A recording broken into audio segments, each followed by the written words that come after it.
Several students and parents have wondered what they could do over the course of the summer to prevent some of the learning loss that happens in the area of mathematics. And I think one of the best things to do is to go ahead and log into their Khan Academy account.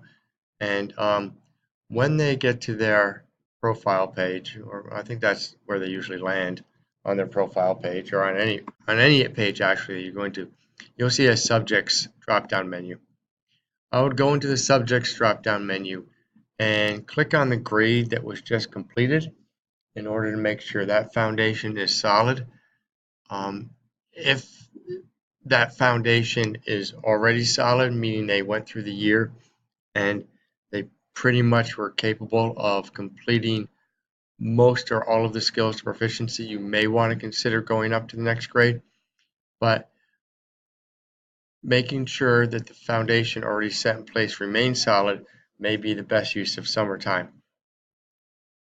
If you go into that menu, you will see these tabs at the top. I would just click on practice, and I would click on continue practicing. If this is available, you might see take a quiz here, which will result in some practice. You can also go into the mission tab and see that there's some exercises available there.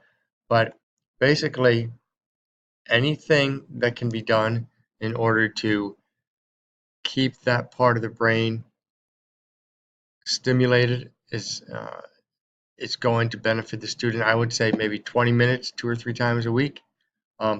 If when you're working on these questions, you need some help, you can go to the lesson page.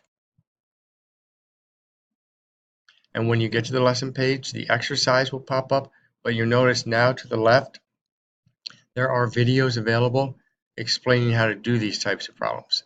So the more of these problems that get done, the more likely you are to uncover an area of weakness. And by watching the videos and practicing the problems, you can address some of that before the start of the next school year.